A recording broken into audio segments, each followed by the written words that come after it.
নমস্কার, আমি অন্বেষা কয়েশপুর নেতাজি বিদ্যা মন্দিরের তরফ থেকে আজকের ভিডিওটা ক্লাস 11 জন্য। আমরা অলরেডি প্রাণী জগৎ সম্পর্কে একটা ক্লাস করে ফেলেছি, যেখানে আমরা পড়েছি যে প্রাণী জগৎ কী কী নিয়ে তৈরি হয়। আমরা তার পরবর্তী জায়গা থেকে স্টার্ট করব। আজকে আমরা ইনভার্টিব্রেট পুরোটা শেষ করব। তো ইনভার্টিব্রেটের এর পরের যে অংশটা ছিল, আমি অলরেডি পরিফেরা এবং নিডারিয়া সম্পর্কে পড়িয়েছি। আজকে আমরা যেটা নিয়ে ডিসকাস করব সেটা হচ্ছে টিনোফোরা। তো টিনোফোরা পর্বের সমস্ত প্রাণী সামুদ্রিক। এরা কখনো কলোনিং গঠন করে না, অর্থাৎ এরা সিঙ্গেল অবস্থান করে। এমন নয় যে অনেকগুলো টিনোফোরা একসাথে মিলে অবস্থান করে, কিন্তু এই পর্বের সমস্ত প্রাণী সামুদ্রিক, অর্থাৎ এদেরকে আমরা কিন্তু পুকুরের জলে, নদীর জলে এখানে পাবো না।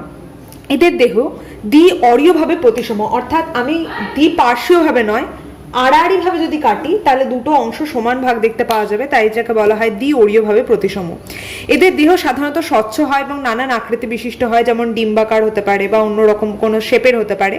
এরা দ্বিস্তর বিশিষ্ট প্রাণী, কিন্তু মেসোগ্লিয়া অসংখ্য অ্যামিবোসাইট কোষ, মসৃণ পেশিতন্ত্র এবং মেসোডার্ম গঠন করে। অর্থাৎ এদের শরীরে দুটো স্তর দেখা গেলেও এদের কিন্তু মেসোগ্লিয়া থাকে এবং সেটা অ্যামিবোসাইট কোষ দ্বারা গঠিত হয়। এরা সিলিয়ার সাহায্যে গমন করে।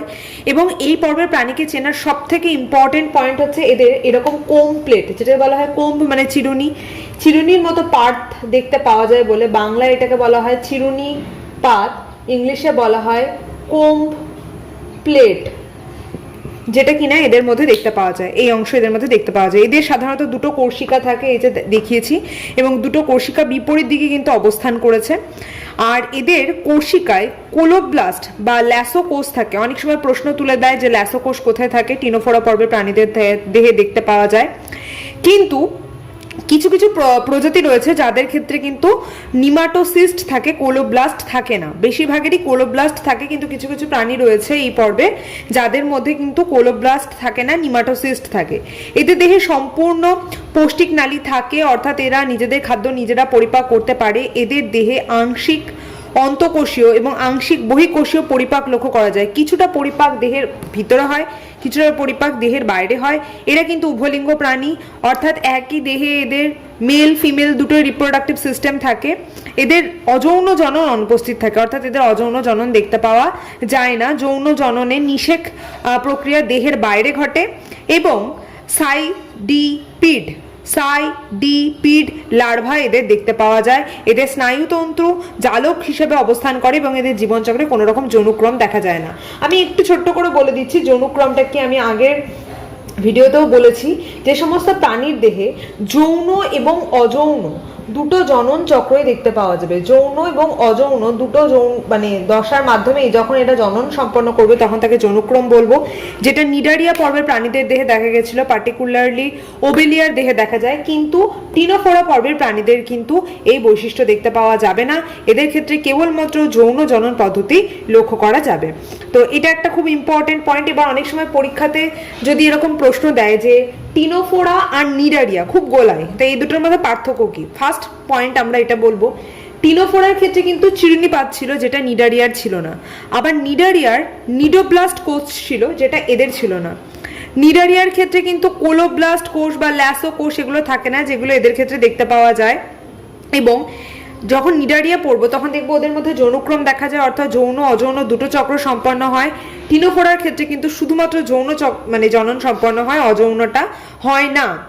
এবং তার সাথে এদের দেহে আমরা আর একটা ইম্পর্টেন্ট পয়েন্ট পড়বো, এদের দেহে একটোডাম মানে যারা টিনোফোরা তাদের দেহে একটোডাম এন্ডোডামের মাঝে মেসোডাম স্তরও থাকে। কিন্তু যখন আমরা নিডারিয়া পড়বো সেখানে একটোডাম এন্ডোডাম ছিল এবং তার মাঝে কিন্তু মেসোডাম ছিল না, তার বদলে ছিল মেসোগ্লিয়া। এই পয়েন্টগুলো হচ্ছে এই দুটো পার্থক্যের মধ্যে ইম্পর্টেন্ট পয়েন্ট। এরপর আমরা যেটা নিয়ে পড়বো সেটা হচ্ছে প্ল্যাটিহেলমিনথিস। আমরা যেটা নিয়ে আলোচনা করবো সেটা হচ্ছে প্ল্যাটিহেলমিনথিস। এদের দেহ দ্বিপার্শ্বীয়ভাবে প্রতিসম, অর্থাৎ আমি যদি মাঝামাঝি কাটি দুদিকে সমান অংশ দেখতে পাওয়া যাবে। পৃষ্ঠীয়ভাবে এরা একটু চ্যাপ্টা হয় এবং ফিতের মতো দেখতে হয়। এদের লম্বায় প্রায় 50 মিলিমিটার থেকে 20 মিটার পর্যন্ত এরা হয়ে থাকে। এরা প্রথম প্রাণী যাদের দেহে যন্ত্র বা তন্ত্রের উদ্ভব দেখা গেছিল। এর আগে যাদেরকে নিয়ে আমরা ডিসকাস করেছি, অর্থাৎ প্রথমে আমরা পড়েছি পরিফেরা, তাদের কিছু ছিল না, শরীরে কিছু ছিল না, কোনো অঙ্গতন্ত্র কিচ্ছু দেখতে পাওয়া যায়নি। এরপর তাদের থেকে একটু উন্নত হয়েছিল নিডারিয়া। নিডারিয়ার পর আমরা পড়লাম আজকে টিনোফোরা।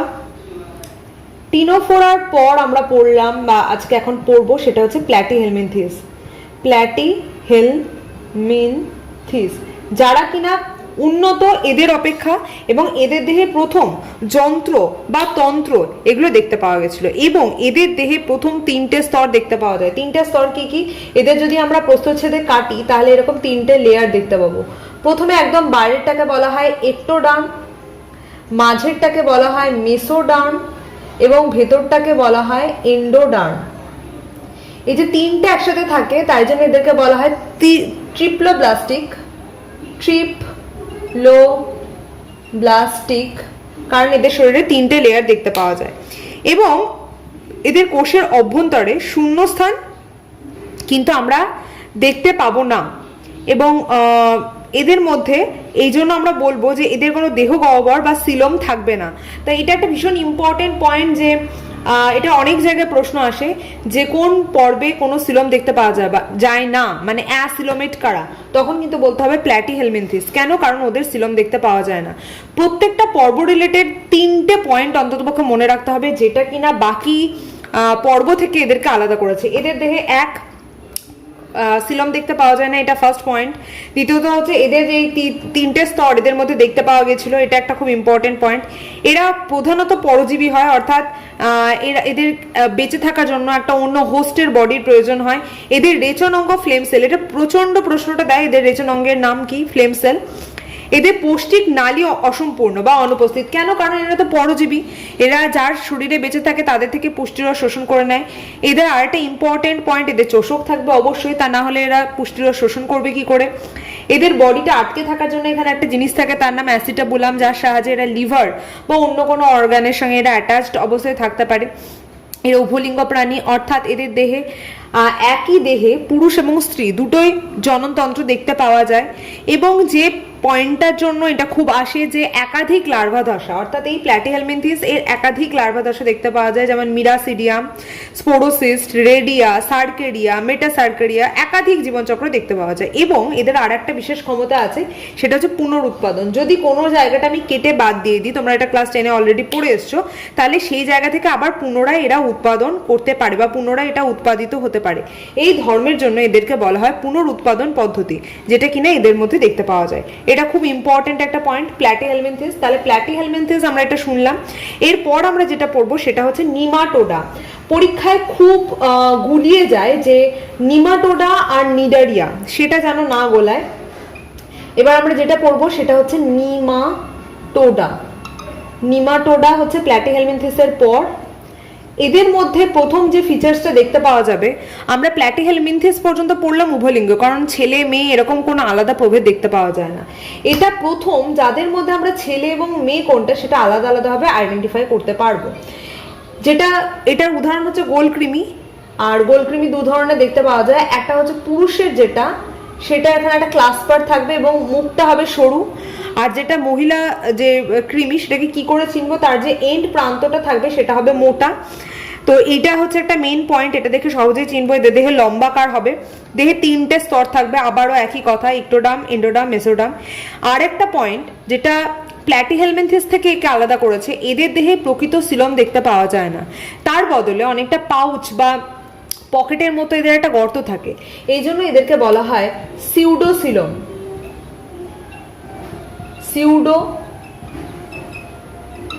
সিউডোসিলম এটা এদের দেখতে পাওয়া যায়, অর্থাৎ প্রকৃত সিলম থাকে না, তার বদলে যেটা থাকে তাকে বলা হয় ছদ্মসিলম, যেটা কিনা এদের মধ্যে দেখতে পাওয়া যায়। পৌষিক নালীটা কেমন হয়? সোজা এবং সম্পূর্ণ পেশিবহুল হয় এবং এদের দেহে একজোড়া রেচন নালী থাকে, সেটা দেখতে অনেকটা এইচ আকৃতি বিশিষ্ট হয়। এদের দেহ পুরু কিউটিক্যাল দ্বারা আবৃত থাকে, অনুদৈর্ঘ্য এবং অনুপ্রস্থ পেশি থাকে। এদের কিন্তু কোনো বৃত্তাকার পেশি থাকে না। রক্ত সংবহন এদের অনুপস্থিতি এবং এদের একলিঙ্গ, অর্থাৎ পুরুষ এবং স্ত্রী আলাদা আলাদা দেহ। পুরুষ অঙ্গে পুরুষ জননঙ্গ, স্ত্রী অঙ্গে স্ত্রী জননঙ্গ বর্তমান থাকে। এদের যে লার্ভা তার নাম হচ্ছে র্যাবডিটিফর্ম লার্ভা। আবার ইউচেরেরিয়ার ক্ষেত্রে মাইক্রোফাইলেরি লার্ভা এদের দেখতে পাওয়া যায়। তো এটা হচ্ছে এদের লার্ভা দশার নাম। এখান থেকে ইম্পর্টেন্ট জিনিস মনে রাখতে হবে, এক, সিউডোসিলম যদি এটা দেয় প্ল্যাটিহেলমিনথিসের সঙ্গে এর পার্থক্য কি। প্রথমে আমি বলবো তাহলে এদের যৌন দ্বিরূপতা দেখতে পাওয়া যায়, এদের দেখতে পাওয়া যায় না। প্ল্যাটিহেলমিনথিসের ক্ষেত্রে একাধিক লার্ভা দশা দেখা যায়, যেটা কিনা নিমাটোডার ক্ষেত্রে দেখতে পাওয়া যায় না। প্ল্যাটিহেলমিনথিসের ক্ষেত্রে কোনো রকম সিলোম থাকে না, তাই এদের অ্যাসিলোমেট বলে। এদের ক্ষেত্রে সিলোম থাকে কিন্তু সেটা প্রকৃত নয়, তাই জন্য এদেরকে বলা হয় সিউডোসিলোম। এই পয়েন্টগুলো মনে করে বলতে হবে, এবং যখন কোনো পার্থক্য আসবে অবশ্যই তার মধ্যে উদাহরণ দিতে হবে। এর এক্সাম্পল হচ্ছে গোল কৃমি, যেটা আমি বললাম, আর আগেরটা ছিল যকৃৎ কৃমি। এইবার আমরা এখানে দেখতে পাচ্ছি বডি অলরেডি এরকম লম্বাটে হয়ে যাচ্ছে, তাহলে নিমাটোডার পরে যে আসবে এরকম লম্বা লম্বা বডি তাদের মধ্যে দেখবো, তাহলে কি তার নাম? অ্যানিলিডা। এটা নিয়ে আমরা এখন পড়বো অ্যানিলিডা। এবার অ্যানিলিডা কিরকম হচ্ছে আমরা একটুখানি জুম ফর্মে দেখি, কারণ এইটা তো আমরা সবাই চিনি কেঁচো, কিন্তু এটাকে একটুখানি বিশেষভাবে চিনতে হবে যেহেতু আমরা অ্যানিলিডা সম্পর্কে পড়ছি। তো এই যে আমি দেখালাম, এইখানে পৃথক পৃথক এরকম খণ্ড দেখতে পাওয়া যায়, এগুলোকে বলা হয় মেটামিয়ার্স। অর্থাৎ যে সমস্ত পর্বে প্রাণীদের দেহে মেটামেরিক সেগমেন্টেশন দেখা যায় এবং বডি দ্বিপার্শ্বীয়ভাবে প্রতিসম, দেহে অসংখ্য আংটির মতো এরকম খণ্ড থাকে, এগুলোকে ইংলিশে বলা হয় মেটামেয়ার্স, তাদেরকে বলা হয় অ্যানিলিডা পর্বের অন্তর্গত। অর্থাৎ এরা হচ্ছে অ্যানিলিডা পর্বের অন্তর্গত। তাহলে আমি নিমাটোডা আর অ্যানিলিডাকে কি করে চিনবো? নিমাটোডার ক্ষেত্রে এরকম কোনো খণ্ড ছিল না, বডি লম্বাটেই ছিল, কিন্তু এদের ক্ষেত্রে এরকম খণ্ড দেখা গেছে। এদের রেচন অঙ্গ যেটা, তার নাম হচ্ছে নেফ্রোইডিয়া। ভীষণ ইম্পর্টেন্ট, এটা অনেক সময় পরীক্ষায় প্রশ্ন দেয়। এদের দেহে নরম হয়, কিউটিকল দ্বারা আবৃত থাকে, দেহে 3টে স্তর থাকে, বৃত্তাকার অনুদৈর্ঘ্য পেশি থাকে, যেটা কিনা এদের ক্ষেত্রে কিন্তু দেখতে পাওয়া যায়নি, কিন্তু এদের ক্ষেত্রে দেখতে পাওয়া গেল। এদের রেচন অঙ্গ নেফ্রোইডিয়া বললাম। শ্বসন ক্রিয়া সাধারণত সিক্ত দেহত্বক দ্বারা সম্পন্ন করে, তবে কিছু কিছু প্রাণী রয়েছে যারা ফুলকার সাহায্য শ্বাসকার্য সম্পন্ন করে। এদের সাধারণত যে সংবহন পদ্ধতিটা সেটা সবসময় জেনে রাখবে, সেটা সবসময় হবে বদ্ধ প্রকৃতির, অর্থাৎ এদের কিন্তু মুক্ত সংবহনতন্ত্র দেখতে পাওয়া যায় না। এদের গমন অঙ্গ সিটি, অর্থাৎ এরা সিটা বা সিটির সাহায্যে গমন সম্পন্ন করে থাকে। পলিকিটা প্রাণীদের ছাড়া বাকি সমস্ত প্রাণীদের দেহে ক্লাইটেলাম নামক অংশ এটা উপস্থিত থাকে। এরা একলিঙ্গ, অর্থাৎ পুরুষ এবং স্ত্রী এই দুটোই কিন্তু আবার একই বডিতে দেখতে পাওয়া যায়। বহিস্থকে বিভিন্ন জ্ঞানেন্দ্রিয় দেখতে পাওয়া যায়, যেমন স্ট্র্যাটোসিস্ট, কোর্সিকা, এগুলো থাকে। এদের জীবনের যে লার্ভা দশা তার নাম হচ্ছে ট্রোকোফোর লার্ভা। আমি একবার একটুখানি বলে দিচ্ছি, এই যে প্রত্যেকটার লার্ভা দশাগুলোর নাম কিন্তু একটু মনে রাখতে হবে। প্ল্যাটিহেলমিনথিসে বললাম একাধিক লার্ভা দশা দেখতে পাওয়া যায়। নিমাটোডার ক্ষেত্রে আমি কি বললাম, নিমাটোডা লার্ভা দুটো নাম তোমাদের সিলেবাস অনুযায়ী জানতে হবে, একটা হচ্ছে র্যাবডিটিফর্ম লার্ভা, আর ইউটেরিয়ার ক্ষেত্রে মাইক্রোফাইলেরি লার্ভা। অ্যানিলিডার ক্ষেত্রে ট্রোকোফোর লার্ভা। অনেক সময় লার্ভা তুলে কোশ্চেন দেয়, তার জন্য এটা পড়ে রাখা ভীষণ ইম্পর্টেন্ট। এরপর আমরা যেটা সম্পর্কে পড়বো সেটা হচ্ছে আর্থ্রোপোডা। পর্বটা নিয়ে আমরা আলোচনা করবো সেটা হচ্ছে আর্থ্রোপোডা। আর্থ্রোপোডাটা ইম্পর্টেন্ট। আর্থ্রোপোডার এমন 3টে মেন ফিচার্স জানতে হবে যেটা বাকিদের থেকে একে আলাদা করেছে। যেমন এক, দেহ দ্বিপার্শ্বীয়ভাবে প্রতিসম, অর্থাৎ এদের দেহটা যদি দুটো ভাগে ভাগ করে দিই, এদিকেও যা থাকবে এদিকেও তাই থাকবে। এদিকেও যেমন 3টে পা আছে, মানে এদিকেও তাই থাকবে, আমি একটা সাইড করে আর দেখাইনি। এদিকেও জটা টানা থাকবে, এদিকেও তাই থাকবে, এদিকেও একটা অ্যান্টেনা আছে, এদিকেও তাই থাকবে, তাই এটাকে বলা হয় দ্বিপার্শ্বীয়ভাবে প্রতিসম। এদের বডির বাইরে একটা কাইটিন নির্মিত শক্ত বহিঃকঙ্কাল দেখতে পাওয়া যায়, সেটা কিন্তু সিলোমটা রক্ত দ্বারা পূর্ণ থাকে। এদের দেহের ভিতরে একটা গহ্বর থাকে, তার নাম হচ্ছে, যখন আরশোলা পড়িয়েছি বলেছি, সেটার নাম হচ্ছে হিমোসিল। আর হিমোসিলে যে তরল থাকে তার নাম বলেছি হিমোলিম্ফ।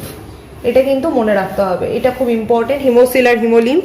এবার এদের যে হিমোলিম্ফে যে রঞ্জক থাকে, যার জন্য এদের রক্তের রং সাদা হয়, তার নাম হচ্ছে হিমোসায়ানিন। প্রতিটি দেহের খণ্ডাংশ সাধারণত একজোড়া সন্ধিল উপাংশ দ্বারা আবৃত থাকে। এই যে সন্ধিল উপাংশ অর্থাৎ জয়েন্টেড অ্যাপেন্ডেজেস দেখতে পাওয়া যায়, এদের মধ্যে অ্যান্টেনি দেখতে পাওয়া যায়, এদের মধ্যে পুঞ্জাক্ষী দেখতে পাওয়া যায়। এইসব কারণের জন্য কিন্তু এদেরকে বলা হয় আর্থ্রোপোড, একটা আলাদা প্রাণ, মানে একটা আলাদা পর্ব। যেমন এদের রেচন অঙ্গ হচ্ছে ম্যালপিজিয়ান নালিকা, আবার কারো কারোর ক্ষেত্রে সবুজ গ্রন্থি, মানে চিংড়ির ক্ষেত্রে সবুজ গ্রন্থি, মাকড়সার ক্ষেত্রে কক্সাল গ্রন্থি। এদের দেহে মুক্ত সংবহন তন্ত্র দেখতে পাওয়া যায়। মুক্ত মানে কি, যে সংবহন অর্থাৎ রক্ত, যে হিমোসায়ানিন, সেটা কিনা সরাসরি হিমগহ্বর বা এই হিমোসিলের মধ্যে থাকে, কোন রকম শিরা, ধমনী, উপশিরা কিচ্ছু থাকে না, ওপেন থাকে।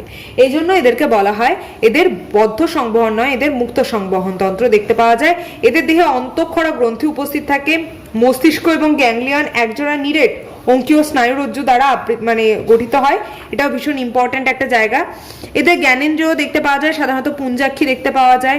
এদের সাধারণত একলিঙ্গ প্রাণী, যৌন দ্বিরূপতা দেখতে পাওয়া যায়, অর্থাৎ পুরুষ আর স্ত্রী আলাদা আলাদা। আমরা তো এটা সম্পর্কে পড়েইছি, যেমন আরশোলার ক্ষেত্রে পড়েছি যে এদের লার্ভা দশা, নিম্ফ দশা এগুলোতে এদের মধ্যে থাকে। তো এইটা গেল আর্থ্রোপোডা। আর্থ্রোপোডার পর যেটা নিয়ে এসছে বা যেটা তার থেকে একটু উন্নত, তার নাম হচ্ছে মোলাস্কা বা কম্বোজ জাতীয় প্রাণী। মোলাস্কা পর্ব সম্পর্কে এবার আমরা জানবো। এবার আমরা যেটা নিয়ে ডিসকাস করবো সেটা হচ্ছে মোলাস্কা বা কম্বোজ জাতীয় প্রাণী। এই পর্বের প্রাণীদের প্রধান যে বৈশিষ্ট্যটা সেটা হচ্ছে এদের মাংসল পদ থাকে, এটা খুব ইম্পর্টেন্ট পয়েন্ট। এদের ম্যান্টেল পর্দা থাকে এবং এদের প্রকৃত সিলম থাকে, কিন্তু তা সংকুচিত। সিলম রক্তপূর্ণ হয় এবং হিমোসিল দ্বারা এটা পরিপূর্ণ থাকে। এর মধ্যে ভিসেরাল তরল দেখতে পাওয়া যায় বা ভিসেরাল মাস দেখতে পাওয়া যায়। বডি তিনটে পার্ট থাকে, একটা মাংসল পদ, একটা মস্তক, আর একটা হচ্ছে ভিসেরাল। এই তিনটে অংশ দ্বারা এটা গঠিত। সারা দেহে ভিসেরাল মাস বা ম্যান্টেল পর্দা থাকে, এই পয়েন্টটা দিতেই হবে। এবং এদের পৌষ্টিক নালী সুগঠিত হয়। এদের ফুলকা বা টিনিডিয়াম দেখতে পাওয়া যায়, যার সাহায্যে এরা শ্বাসকার্য সম্পন্ন করে। এদের ফুসফুসীয় থলি বা পালমোনারি স্যাক থাকে। ম্যান্টেল পর্দার সাহায্যে এরা এই পুরো সম্পন্ন করে থাকে, পুরো মানে শ্বসনটা সম্পন্ন করে। এদের রক্ত সংবহতন্ত্র বদ্ধ প্রকৃতির এবং আংশিক মুক্ত প্রকৃতিরও। রক্তের যে বর্ণ সেটা হচ্ছে নীলাভ, কারণ রক্তরসে হিমোসায়ানিন থাকে। যেমন আমরা যখন এখানে অ্যানিলিডা পড়েছি, এদের রক্তের রং লাল কেন? তার মধ্যে হিমোগ্লোবিন থাকে। যখন আমরা আরশোলা পড়লাম তখনও জানলাম হিমোসায়ানিন থাকে, এদের ক্ষেত্রে হিমোসায়ানিন দেখতে পাওয়া যায়। এদের রেচন ক্রিয়া দুটো অঙ্গের মাধ্যমে হয় বা দুজোড়া বৃক্কের মাধ্যমে সম্পন্ন হয়ে থাকে, যা অর্গান অফ বোজনাস অঙ্গ নামে পরিচিত। এদের দেহে বিভিন্ন ধরনের জ্ঞানেন্দ্রীয় অংশ অবস্থিত, যেমন চক্ষু থাকে, কৌশিকা থাকে, অসফেরিডিয়াম থাকে। অসফেরিডিয়াম কি করে? এদের টেস্ট করতে সাহায্য করে। যখন এই শামুকটা জলে থাকে ওদের মানে এটা কিরকম কাজ করে, এটা অনেকটা জিভের মতো কাজ করে, অর্থাৎ কেমন যে খাবারটা পাস হচ্ছে সেটা কেমন সেটা বুঝতে সাহায্য করে। আর এদের একটা অর্গান থাকে, তার নাম র্যাডুলার। র্যাডুলার এদের চেবাতে সাহায্য করে। আমাদের যেমন দাঁত যেরকম হয়, র্যাডুলাটা অনেকটা এরকম টাইপের দেখতে হয়। এটা হচ্ছে র্যাসপিং অর্গান, এই যে এরকম টাইপস থাকে, আলাদা আলাদা এরকম ভাগ। তরুণাস্থির মতো অনেকটা জিনিসটা হয়। আর এই পর্বের লার্ভা দশার নাম ট্রোকোফোর লার্ভা বা ভেলিগার লার্ভা, এই গ্লচিডিয়াম লার্ভা এদের দেখতে পাওয়া যায়। এদের টর্শন দেখা যায়, অর্থাৎ বডি পুরো 180 ডিগ্রি ঘুরে যেতে পারে, এরকম ক্ষমতা এদের থাকে। এদের পর্বে সমস্ত প্রাণী একলিঙ্গ, কয়েকটি উভলিঙ্গ প্রাণী দেখতে পাওয়া যায়। একাটিনা নামে একটা প্রাণী আছে যাদের ক্ষেত্রে উভলিঙ্গ দেখতে পাওয়া যায়। তো এই গেল মোলাস্কা পর্ব। লাস্ট আমাদের একটাই পর্ব বাকি আছে, সেটা আমরা একটু জেনে নেব। সেটা হচ্ছে ইকাইনোডার্মাটা। মোলাস্কা হয়ে গেছে, এবার আমরা যেটা নিয়ে জানবো সেটা হচ্ছে ইকাইনোডার্মাটা। এটাই হচ্ছে ইনভার্টিব্রেটের শেষ ভাগ, যার নাম হচ্ছে ইকাইনোডার্মাটা পর্বের প্রাণী। এর নাম হচ্ছে স্টারফিশ, যেটাকে আমরা বলি তারা মাছ। এটা এর মধ্যে পড়ে। সব থেকে আগে মনে রাখতে হবে যে এই পর্বটা হচ্ছে একদম মানে ইনভার্টিব্রেটের লাস্ট পর্ব, যেটা সব থেকে বেশি উন্নত এতগুলোর মধ্যে। এবং এদের 5টা বাহু দেখতে পাওয়া যায়। এদের দেহ মানে এরা অরীয়ভাবে প্রতিসম এবং সকলে সামুদ্রিক। 3টে স্তর থাকে। সারা দেহে এদের কাঁটা থাকে এরকম। এটাকে ইংলিশে বলা হয় অসিকল। বাংলা এই যে কাঁটা থাকে এই জন্য এদেরকে কণ্টকত্বকী প্রাণী বলা হয়। এদের দেহে জল সংবহনতন্ত্র দেখতে পাওয়া যায়, যেটা কিনা সুগঠিত। এদের গমন অঙ্গ হচ্ছে নালীপথ, অর্থাৎ টিউব ফিট দেখতে পাওয়া যায়। দেহের বহিস্তকে এরকম সিলিয়া থাকে। শ্বসন ক্রিয়া ত্বকের সাহায্যে, ফুলকা এবং প্যাপুলির সাহায্যে ঘটে। প্যাপুলিটা কি একটু বলে দিই, এদের ভিতরে এইখানে একটা রিং ক্যানাল থাকে, আর এইটাকে বলা হয় রেডিয়াল ক্যানাল। প্রত্যেকটা রেডিয়াল ক্যানালের গায়ে এরকম করে একটা অংশ থাকে, এদেরকে বলা হয় প্যাপুলি। এগুলোর সাহায্যে এদের জল ঢোকে এবং পুরোপুরি এদের বডিতে ঢুকে জল সংবহন তন্ত্র বলেছি, তার মানে জলের মধ্যে খাওয়ার টাওয়ার সবকিছু ঢোকে। এগুলোকে টিউবফিটও বলে, যেটা ওদের গমনে সাহায্য করে। আর একটা জিনিস থাকে এদের, সেটার নাম হচ্ছে এরকম টাইপের ডিস্ক শেপের এরকম দেখতে হয়, তার নাম হচ্ছে ম্যাড্রিপোরাইট ক্যানাল। এটা কিনা এদের ক্ষেত্রে দেখতে পাওয়া যায়। এদের লার্ভা দশা দেখতে পাওয়া যায়, বাইপিনারিয়া লার্ভা, প্লুটিয়াস লার্ভা, ব্র্যাকিওলারিয়া লার্ভা এসব থাকে। এদের দেহে নির্দিষ্ট কোনো রেচন অঙ্গ নেই। সংবহনতন্ত্র মুক্ত প্রকৃতির হয়। এদের হৃৎপিণ্ড থাকে না। রক্ত বর্ণহীন হয়। এদের শ্বাসক্রিয়া মানে চালায় ফুলকার সাহায্যে। আর এদের বহিস্থকে সিলিয়া উপস্থিত থাকে। নালীপত্র থাকছে, আগেই বলেছি। আর বেসিক্যালি এটা কিন্তু ব্রেনলেস। এই স্টারফিশে কিন্তু কোনো ব্রেন থাকে না, ওদের একদমই ব্রেন থাকে না। এখানে একটা ওরাল গ্রুভ থাকে যার মাধ্যমে এদের খাবারটা পাস হয় এবং এখান দিয়ে এদের শরীরের যে এক্সক্রিটরি মেটেরিয়াল সেগুলো বেরোতে সাহায্য করে ওই একটাই গ্রুভ দিয়ে। এই পর্যন্ত থাকবে তোমাদের পড়া। নেক্সট দিন আমরা ভার্টিব্রেট অর্থাৎ কর্ডাটা পর্বের প্রাণী নিয়ে আলোচনা করব। আজকে আমরা ইনভার্টিব্রেট পুরো অংশটাকে শেষ করলাম। এটাকে খুব ভালো করে পড়বে, এখান থেকে প্রচুর শর্ট কোশ্চেন আসে বা এরকম ধরনের প্রশ্ন আসে অনেক সময় যে জল সংবহন তন্ত্র যে পর্বে দেখা যায় সেই পর্বে প্রাণীর 3টি বৈশিষ্ট্য লেখো। হাজার একটা ভুলভাল বৈশিষ্ট্য লিখলে চলবে না, যে পয়েন্টগুলো ইম্পর্টেন্ট বলে দিলাম বইয়ে দাগিয়ে নেবে সেই পয়েন্টগুলোই পড়বে এবং অন্ততপক্ষে 3-4টে এরকম সলিড পয়েন্ট লিখে আসতে হবে যেটা কিনা ওকে বাকিদের থেকে আলাদা করছে। Thank you.